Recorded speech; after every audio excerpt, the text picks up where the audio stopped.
미국의 언어학자 조지 릭 오프라는 사람이 있습니다. 이 조지 릭 오프가 이 주장한 그런 이론이 있는데 프레임 이론이라는 게 있어요. 프레임 이론. 여러분 프레임이 뭔지 아십니까? 프레임이라는 게 이제 기초 아니면 기본 이런 의미거든요. 이것이 무엇을 의미하냐면 모든 사람들은 자기가 인생의 프레임을 딱 이제 만들어 놓는다는 거예요. 인생의 프레임을 쫙 만들어 놔가지고 거기에다가 자기의 모든 생을 살아오면서 그것에 이제 자기의 인식을 거기에다 이제 집어넣는 것입니다. 그래서 어떠한 상황이나 어떤 여건 속에서 되었을 때 그 프레임을 통과하면서 자기가 그것을 생각하고 결정하고 느끼고 깨닫는다라는 말씀이죠. 그래서 우리가 과연 어떠한 프레임을 가지고 살아갈 수 있느냐, 그리고 좋은 인식들을 계속해서 가질 수 있어야지 이 프레임이 잘 형성이 돼서 잘 나갈 수가 있다라는 말씀이죠. 그래서 어떤 면에서는 이 프레임이, 우리가 가지고 있는 프레임이, 우리 인생의 프레임이 세상을 보는 안경과 같다라고 말할 수도 있습니다. 예를 들면 여러분, 제가 이거 좀 마시느라고 좀 고생을 많이 했습니다. 지금 이제 제가 말을 하나 갖고 왔는데 잘 안 보이시죠? 제가 딱 한 반 정도를 마셨습니다. 여러분들이 발을 보면서 이제 물이 반 정도 있다라고 생각을 했을 때 여러분들은 뭐를 지금 말씀을 하시겠습니까? 예를 들면 물이 반밖에 없네, 물이 반이나 남았네. 어떻게 이제 결정하셨습니까? 하셨죠? 자, A는 물이 반밖에 없네. B는 물이 반씩이나 남았네. 우리는 우리의 프레임으로, 우리의 인생의 프레임으로 지금 이걸 본 겁니다.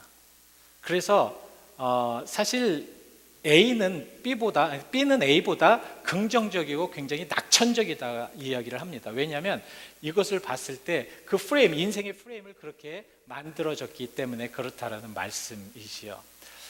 우리가 그 세상적인 그런 프레임, 그러니까 인생의 프레임을 가졌을 때 그 인생의 프레임을 얼마큼 세상적으로 가지느냐에 따라서 우리의 모든 평가는 달라지고 우리의 생각은 달라지게 되어 있습니다. 예를 들면 우리가 세상의 프레임으로 세상의 모든 것들을 인식하면서 우리 인생의 프레임에다 그것을 넣으면 우리들의 행동은 세상적일 수밖에 없다는 것입니다. 그것이 당연하다는 거예요. 근데 그 프레임이 이제 신앙적인데 그것이 세상적으로 투과해서 그것을 하려면은 이 신앙적인 것이 잘 맞지가 않는 것이 당연하다는 말씀이죠.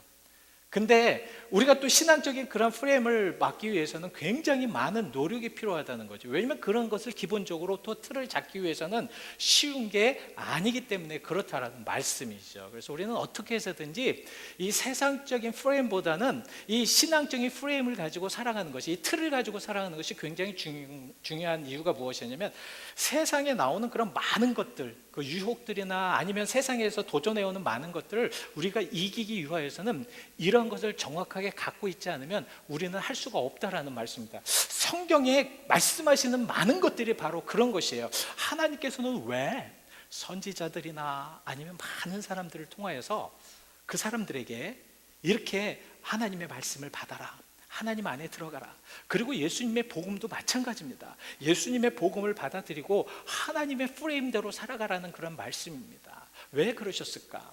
왜냐하면 이러한 우리들의 모든 인식들이 정말로 하나님께 온전하게 이렇게 커넥션 될 수 있는 그런 인식들로 만들기 원하기 때문에 그렇다는 말씀입니다. 그래서 오늘 여러분들, 나는 이제 새로운 사람이니까 이 상황을 잘 몰라, 아니면은 나 오래된 사람이니까 저거는 정말 옛날부터 들었던 말씀이, 이렇게 생각하지 마시고요. 한번 우리가 생각을 해서 오늘은 잘 잡으셔야 됩니다. 왜냐하면 오늘 여러분들이 잘 잡아 놓으셔서 이 말씀을 온전하게 잡아 놓으시면 오늘 하나님을 분명하게 만나실 줄 믿습니다. 하나님의 역사를 분명히 체험하게 하실 줄 믿습니다. 그래서 지금 이제 호세아를 통하여서는 계속해서 그렇게 말씀을 하는 것이거든요. 하나님을 알아야 한다. 하나님을 알아야 된다. 하나님의 임재를 위하여서는 하나님을 분명하게 알아야 된다. 그러니까 반대로 무엇이냐면 하나님의 임재를 임재가 없는 것은 하나님을 모르기 때문에 그렇다라는 말씀입니다. 이것은 제가 하는 것이 아니라 호세아 6장 3절에 말씀하신 것입니다. 우리가 하나님을 알자, 힘써 하나님을 알자. 왜냐하면 그 하나님이 그렇게 알아야지만, 그 프레임에 우리가 하나님을 아는 것을 둬야지만 그 우리들의 모든 삶에 하나님의 임재하심을 체험할 수 있기 때문에 그렇다라는 말씀이죠. 그래서 우리 그리스도인들은요, 이 정말 인식을 잘 해놔야 되고 우리 프레임을 잘 짜놔야 됩니다.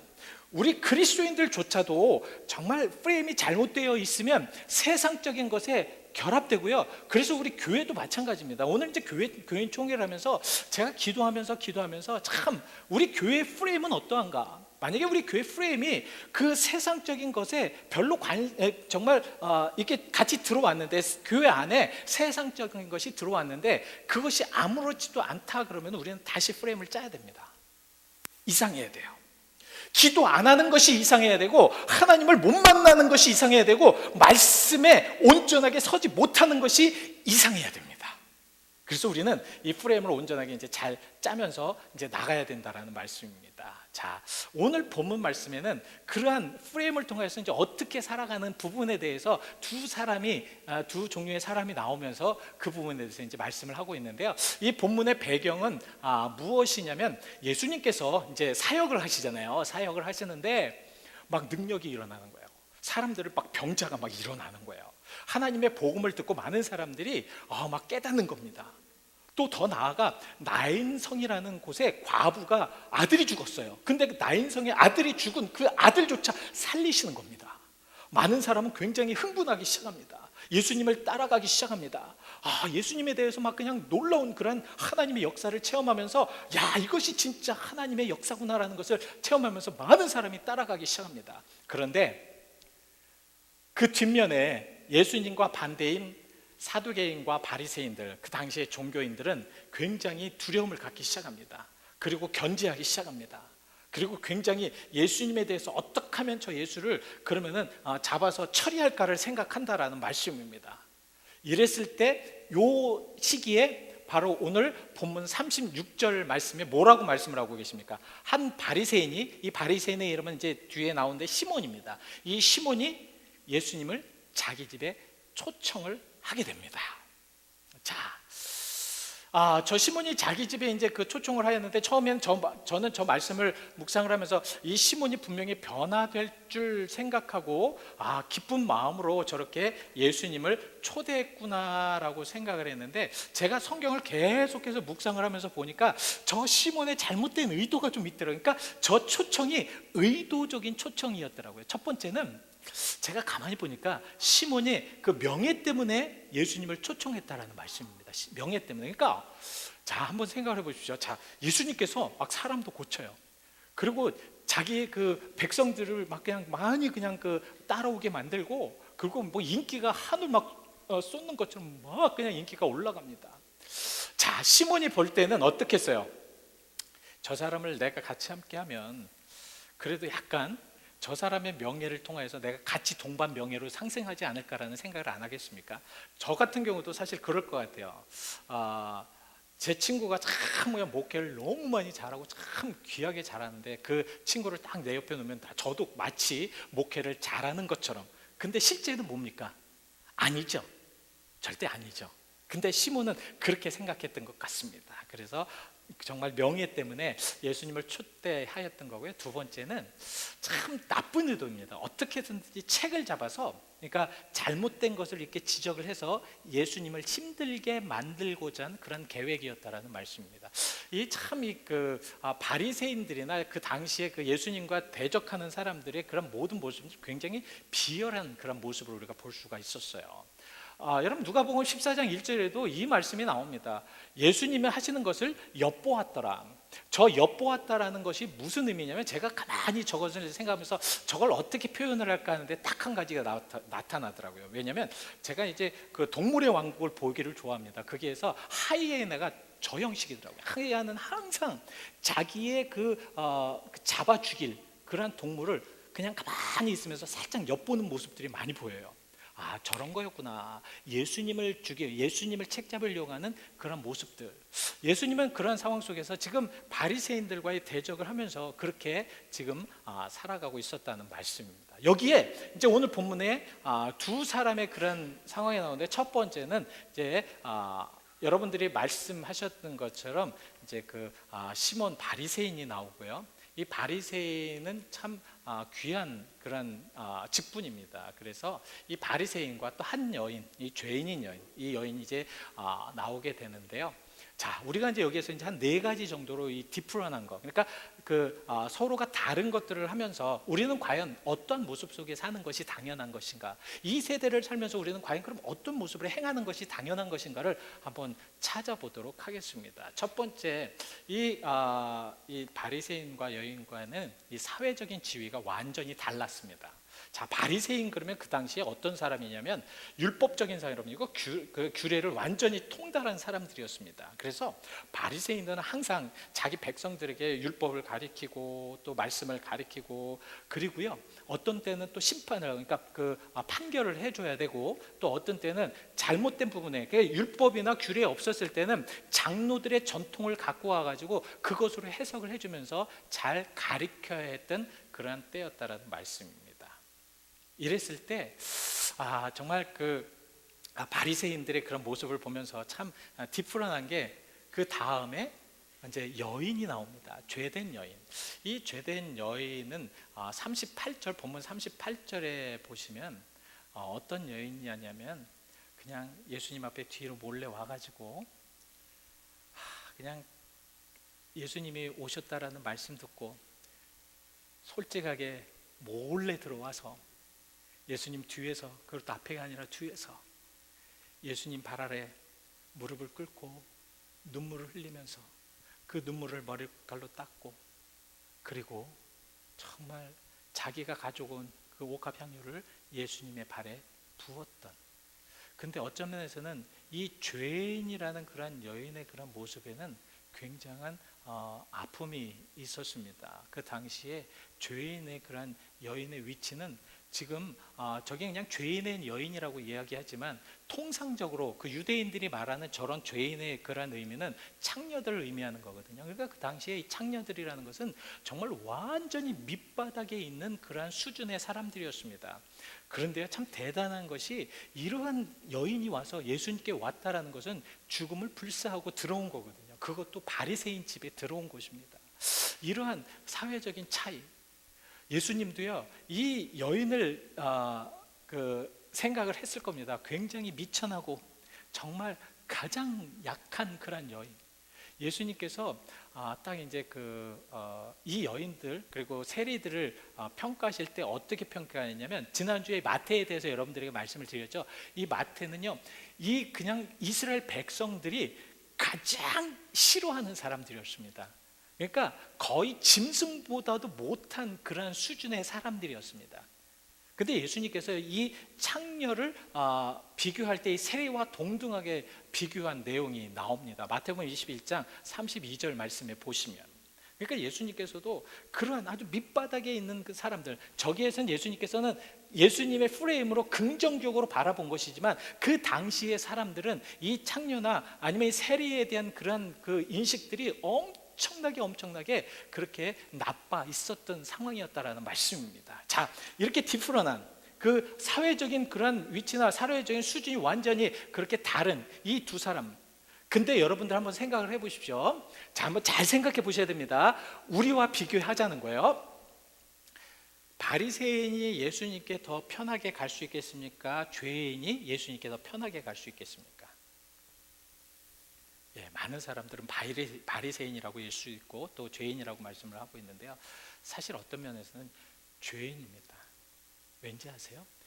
바리새인은 이미 교만에 차 있어서 예수님께 갈 수 있는 마음이 없었다는 거예요. 예수님께 갈 수 있는 마음이 없었다는 거예요. 그래서 이미 그들은 그 수준을, 자기들의 수준을 굉장히 높여놨기 때문에 막 그냥 죄인이라든가 아니면은 일단 사람을 판단할 줄 알았지, 자기가 판단받는 상황에서는 굉장히 어려웠었던 그런 위치에 있었던 사람이라는 거죠. 그래서 예수님 앞에 간다는 거 굉장히 어려운 상황인데 이 죄인은 갈 수가 있었습니다. 왠지 아십니까? 죄가 있기 때문에. 정말 죄를 통하여서 하나님 앞에 이 사실 죄가 있다라는 그런 인식이 들면요, 우리가 죄인이라고 생각을 들면 무조건 하나님 앞에 와서 엎드리게 돼 있다는 말씀이죠.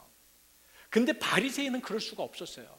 여러분, 니고데모 아시죠? 이거 이제 요한복음 3장에 나오는데, 니고데모라는 게 바리새인들이 예수님께 찾아와요. 예수님께 찾아오는데 어느 때 찾아옵니까? 3장 2절 한번 펴주세요. 예, 어느 때 찾아와요? 밤에. 사람들이 모르는 때에, 어떤 사람도 자기에게 집중하지 않을 때 몰래 예수님을 찾아옵니다. 그만큼 이들은 사람들에 대한 인식이나 이런 부분에 굉장히 노출이 되어 있기 때문에 자기가 조금만 무엇인가를 해도 사람들에게 영향을 받는다라는 잘못 생각을 했기 때문에 이 회개라든가 율법을 가리키고 규례를 가리키고 장로들이 유전을 가리키는 그런 사람들이 자기가 죄인이라고 얘기하면 이게 얼마나 권위가 떨어질까 생각을 했을 겁니다. 그러니까 이들은 뭐 회개나 죄인이라는 이런 생각을 못했을 거라는 말씀이죠. 그래서 정말 이 죄된 그런 모습들, 제가 오늘 여러분들에게 말씀을 드리려고 하는 것이 바로 이 포인트가 이겁니다. 우리는 참 말씀도 많이 알고 신앙생활도 참 오래 했고 참 여러 가지로 많이 했습니다. 또 많은 경험도 하셨고, 근데 가장 중요한 지금의 모습은 뭐냐면 죄 있는 나의 모습을 바라봐야 된다는 것입니다. 죄인 있는 나의 모습이 바라봐져야지 예수님을 만날 수가 있다는 것입니다. 그렇지 않고는 정말 예수님을 절대 만날 수가 없다라는 말씀이죠. 그리고 두 번째는 이제 성경을 바라보는, 그러니까 성경에 되어지는 그런 위치 속에서 굉장히 디프런했다라는 말씀입니다. 말씀을 드린 대로 이 바리새인들은 성경 선생님들이었어요. 지금 이제 목사들과 마찬가지죠. 제가 사실 이렇게 어떤 책을 보면서 예화를 봤는데, 요새 천국에는 목사가 들어가면은 잔치가 벌어진다고 하죠. 왜냐하면 그만큼 정말 성직자들이 이렇게 잘못된 이런 부분들이 많이 됐다라는 빙자를 하면서 하는데, 사실 그 당시 바리새인들도 마찬가지였던 것 같습니다. 그들이 정말 성경 선생이고 어느 때는 사람들을 가르쳐야 되고 어느 때는 정말 하나님의 말씀을 통하여서 그렇게 잘 이끌어야 되는데, 그들은 항상 예수님과 갈등이 있었습니다. 이게 문제예요. 왜 예수님과 갈등이 있었을까? 예수님의 생각과 그들의 생각이 달랐기 때문에 그래요. 그럼 둘 중에 하나가 잘못된 거예요. 예수님이 잘못됐든지 그들이 잘못됐든지. 그 예수님께서는 그들을 향해서 뭐라고 참 의미 있는 말씀을 하고 있어요. 야, 너희들은 사람의 전통을 따라가면서 왜 하나님의 규례를 버리는가? 마가복음 7장 8절에 이 말씀입니다. 왜 하나님의 그 규례를 버려가면서 왜 사람의 전통만을 따라가려고 하는가? 우리 이거 잘 생각해 봐야 됩니다. 오늘 우리 심령 속에, 또 우리 그 신앙 속에 이거 잘 생각해 봐야 된다라는 말씀이죠.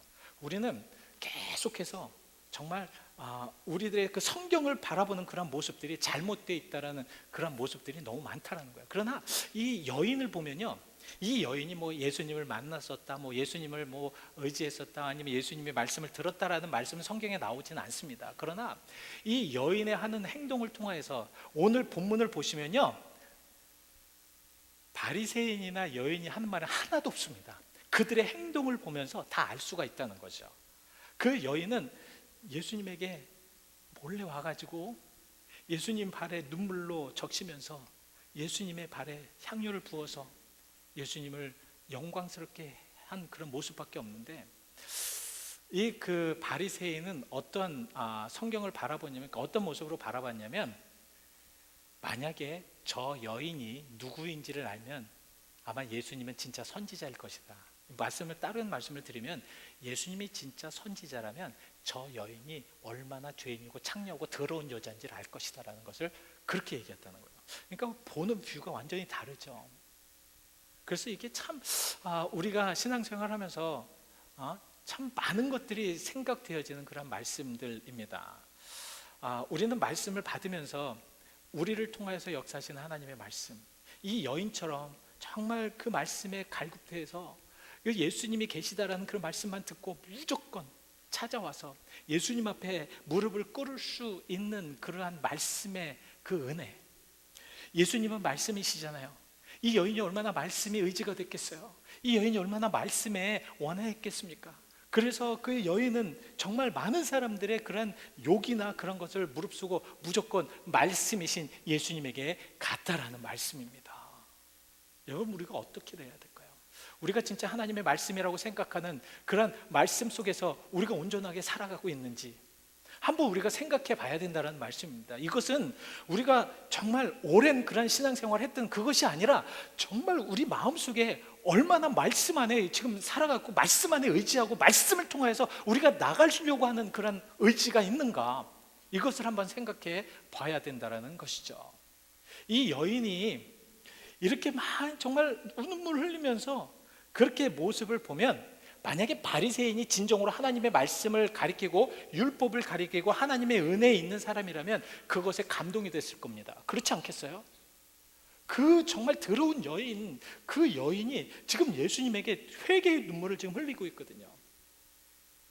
근데 저 여인이 어떤 여인인지를 알면은 예수님께서 분명히 저 여인을 거부할 것이다라는 그런 느낌을 가지고 말씀을 그렇게 들었다라는 거죠. 참 우리는 잘못된 그런 상황 속에서 이 말씀을 잘 이렇게 그러니까 온전치 못한 그런 모습으로 이렇게 해석하는 경우가 너무도 많다는 거죠. 자, 세 번째는 참 중요한 말씀입니다. 이들의 관심사가 달랐다는 거, 관심의 대상이 완전히 달랐다는 말씀입니다. 자, 사두개인은 시몬은 그 관심의 대상이 누구였냐면 예수님과 여인이었습니다. 예수님과 여인. 그러니까 어떻게 하나, 그 여인이 어떻게 하는가, 예수님이 어떻게 하는가, 이런 것만 바라볼 수 있었다는 말씀입니다. 여러분, 한번 생각을 해 보십시오.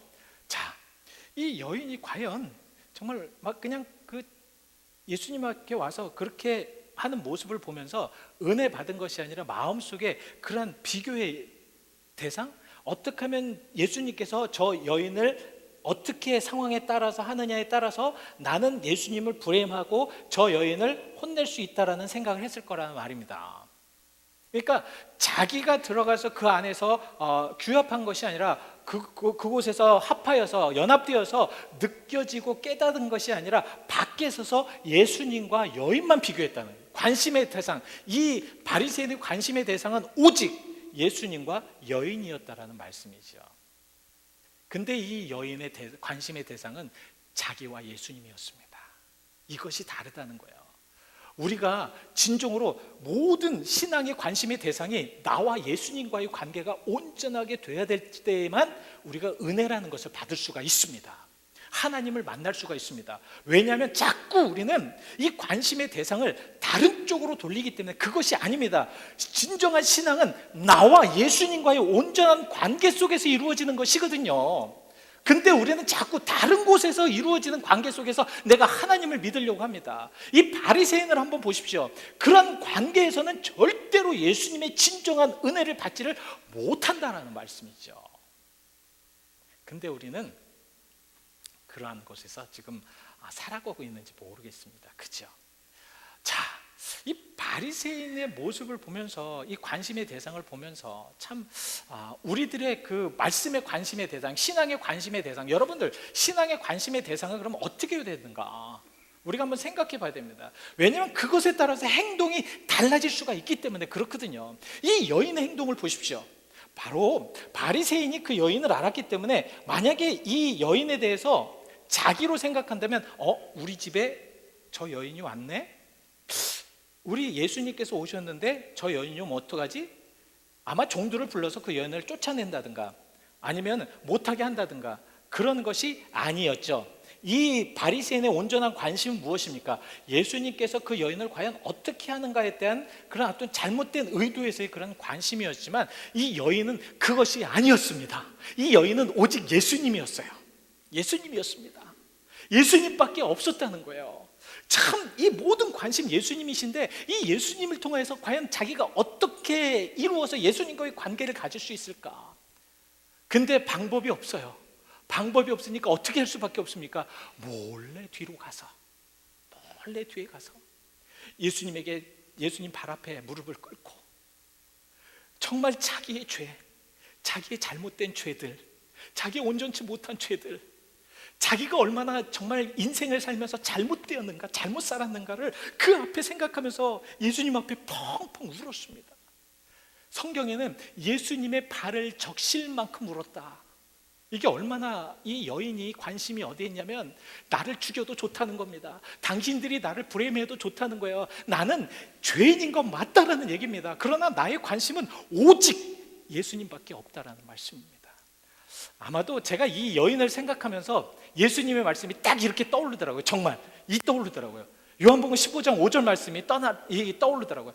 나를 떠나서는 너희가 아무것도 할 수 없을 것이다. 이 여인은 예수님을 떠나서는 아무것도 할 수가 없었습니다.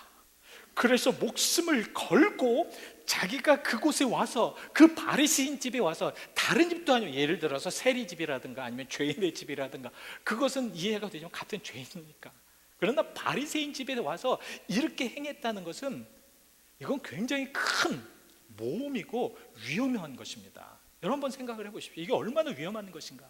그러나 그녀는 와서 예수님께 발 앞에 조아리고 그렇게 했다는 거예요. 모든 관심이 그곳에 있었기 때문에 그렇다는 것이죠. 예수님은 세상에 많은 사람들, 특별히 이 세대를 사는 우리에게도 이렇게 메시지를 전하실지 모릅니다.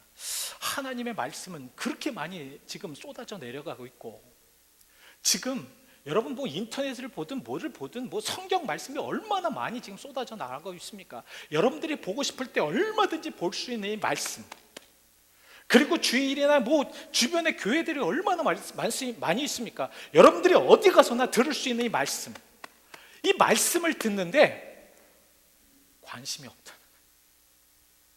관심이 너무 없다는 거예요. 예수님께서 이제 그 마태복음 11장 17절에 이 말씀을 하십니다. 여러분, 잔치집에서는 무엇을 해야 돼요? 제가 예를 들어 드릴까요? 잔치집에서는 엉엉 울어야 됩니까? 가슴을 치고 울어야 됩니까? 아니죠. 잔치집에서는 뭐 해야 돼요? 성경을 보고도 모르세요? 읽으시면 되잖아요. 기뻐해야 되잖아요. 막 같이 즐거워해야 되잖아요. 축하해 줘야 되지 않습니까? 근데 그걸 안 한다는 거예요. 장례식 집에서는 어떻게 해야 됩니까? 즐거워해야 됩니까? 기뻐해야 됩니까? 아니죠. 가슴을 치면서 울어줘야 된다. 근데 그런 것이 없다는 것입니다. 말세에는 관심들이 없다는 거예요. 은혜에도 관심이 없고 무엇에도 관심이 없고, 저기에서 막 울면서 막 하는, 정말 하나님 앞에 간구하는 그런 것에도 관심도 없고, 죄의 그런 상황에도 관심이 없고, 관심이 없다는 거예요. 멍해 있다는 말씀입니다. 이런 삶 속에서 지금 예수님께서는 그곳에 지금 들어가셨습니다. 저는 예수님께서 들어가시는 그런 모습을 보면서 참 어떤 면에서는 위험하다, 아니면은 왜 그러셨을까? 예수님은 분명히 알고 계셨거든요. 그런데도 왜 그곳에 들어가셨을까? 여러분 한번 생각을 해보십시오. 자, 지금 바리새인의 관심은 뭐라고요? 바리새인의 관심? 뭐라고 했습니까? 예수님의 말씀을 잘 받아서 내가 정말 예수님의 제자가 돼야 되지, 천국을 바라봐야 되지, 새 생명을 찾아야지, 이런 것이 관심이었다고 했나요? 아니죠. 예수님을 어떻게 하면 책 잡을 수 있을까? 어떻게 하면 예수님이 허점을 잡을 수 있을까라는 그런 관심만 있었습니다. 자, 잘 생각해 보십시오. 그런데 사실은 예수님은 그것을 알고 들어가셨습니다. 그러면 바리새인이 만약에 그렇게 되지 않고 좀 속이었더라도 예수님 오시는 걸 좀 환영 좀 하셔야 되는데 그러지 않았다라는 거예요. 전통적으로 그 사막 지방에서는 손님이 오면 어떻게 돼요? 어떻게 해야 됩니까? 발 씻을 물을 떠서 줘야 되잖아요. 그죠? 그리고 너무 그 태양이 뜨거우니까 어떻게 감람유라도 좀 부어가지고 이렇게 좀 시원하게 만들어 줘야 됩니다. 근데 그거를 안 했다는 거죠. 안 했다는 겁니다. 그만큼 바리새인의 관심은 예수가 아니었다는 거예요. 그런 상황에서도 어떻게 예수님이 들어가셨을까? 참 환영받지 못하는 곳에 들어가신 예수님을 생각하면 참 제가 안타까워요. 안쓰러워요. 참 바리새인 시몬이 그래도 변화된 그런 모습 속에 그런 기대를 가지고 가셨는데 그것이 아니었던 것 같습니다. 완전히 이 예수님을 홀대하는, 여러분 그거 한번 잘 생각해 보십시오. 여러분들 환영받지 않은 곳에 한번 들어갔다고 생각을 해 보십시오. 이 예수님이 얼마나 힘들고 괴롭게 했습니까? 예? 빨리 나가고 싶겠죠. 그만두고 싶겠죠. 그러나 예수님은 그곳에 생명의 메시지를 전해야 되는 그런 모습 때문에 그곳에 계셨다는 것입니다. 저는 예수님의 모습을 보면서 가끔 가다가는 참 이해가 되지 않을 때가 있어요. 그곳에 빨리 나오시지. 빨리 나오면 편하실 텐데 왜 그렇게 계셨을까? 왜 그런 모습에 계셨을까? 여러분, 이 시브리인들은요, 이 유대인들은요, 이 사람들의 홀대하는 것은 정말 굉장히 위험한 짓입니다. 무슨 말씀인지 아십니까? 근데 그렇게 해서라도 그렇게 예수님을 무시했다라는 그런 것들이 지금 예수님의 마음은 어떠셨을까? 여러분, 그 창세기 18장 4절 말씀에 보면 아브라함이 이 세 천사를 이렇게 초대하는 것이 나옵니다. 저 말씀을 한번 읽어보세요. 시브리인들은 저랬습니다. 유대인들은 저랬다는 거예요. 새로운 사람이 오고 손님이 오면 정말 발 씻을 물하고 존경한다는 의미에서, 정말 사랑한다는 의미에서, 관심을 갖는다는 의미에서 그렇게 해야 되는데 발 씻을 물을 줘야 되는데 주지를 않았을 정도로 예수님에 대해서 그렇게 관심, 무관심, 그리고 완전히 거부한 그런 모습 속에 들어가셨다는 거죠. 그런 상황 속에서도 예수님은 말씀이 증거돼야 됐다. 우리들의 관심이 과연 어디에 있는지, 여러분들의 관심은 과연 어디에 있습니까? 예수님입니까? 세상입니까? 지금 예배입니까? 예배에 관심이 있으십니까? 아니면 다른 곳에 관심이 있으십니까? 우리 한번 잘 생각해 보시기를 바랍니다. 오늘 여기서 우리는 정말로 이제 결단을 좀 해야 될 필요성이 있습니다. 왜냐하면 여기서 결단하지 못하고 여러분들이 정말 내려가지 못하고 우리가 죄인이라는 그런 모습에 인정하지 못하면 계속해서 여러분들은 예수님 못 만날 것입니다. 그러나 밑으로 내려가서 죄인이라는 모습 속에 예수님 앞에 무릎을 꿇고 그렇게 눈물을 흘리면서 그렇게 기도하면 오늘 이 시간에 살아계신 예수 그리스도 만나실 줄 믿습니다. 우리 이 믿음을 가지고 한번 살아가 보시자고요. 이 믿음을 가지고 한번 나가 보시자고요. 자, 이래서 이제 결과는 어떻게 되는가? 결과가 중요하잖아요. 그죠? 마지막 이제 우리 결론을 맺으면서 결과가 굉장히 중요하지 않습니까? 여러분 결과 뻔하지요 뭐. 근데 그 뻔한 결과를 한번 보시자고요. 어땠는지.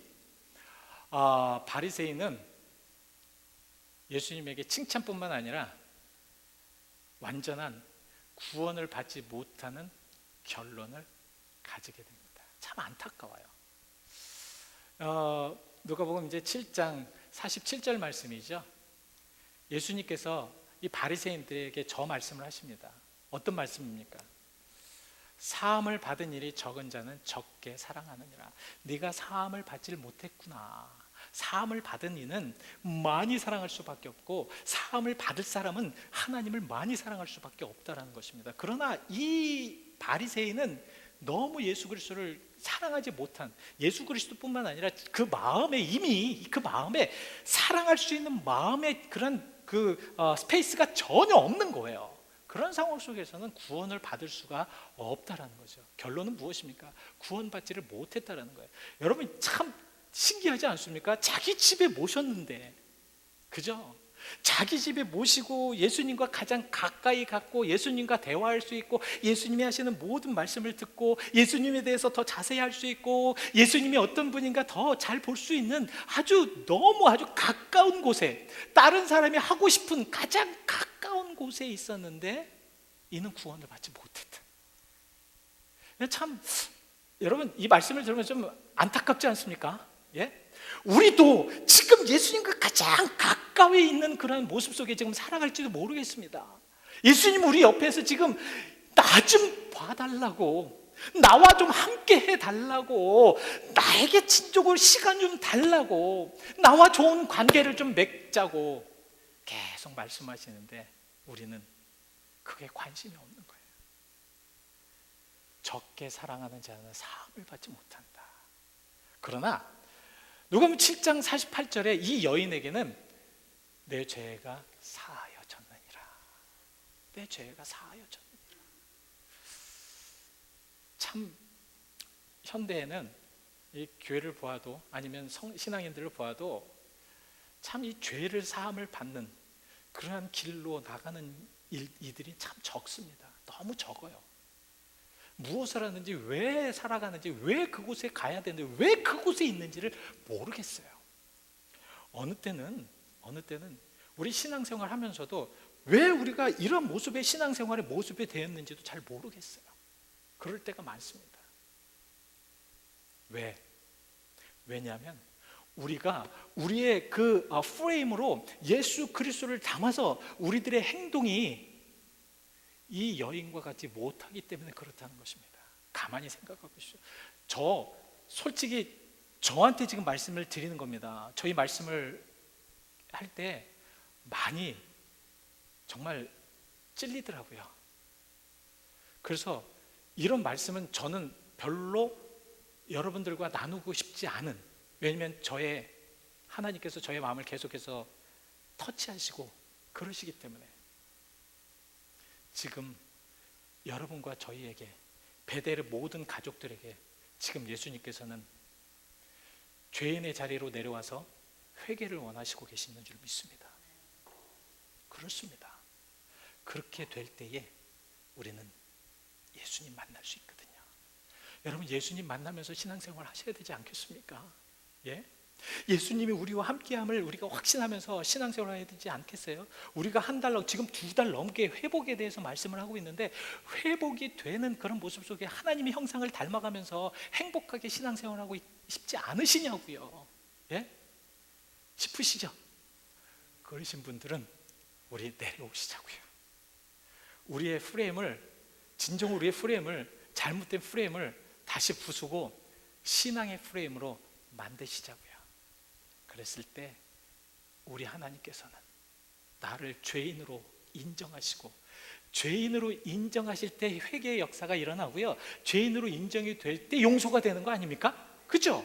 근데 우리는 그것을 못하니까 참, 우리 찬송하시죠. 참 제가 더 말씀을 지금 막 감정이 해야 될 것 같아서 감정으로 말씀을 드리는 건 아니니까 여기까지 말씀을 드리고, 우리 찬송하시죠. 우리 정말 찬송을 통하여서 할렐루야 찬양하세, 내 모든 죄 사함받고 주 예수와 동행하니 그 어디나 하늘나라. 이런 하나님의 나라를 만드는 여러분들이 되시기를 바랍니다.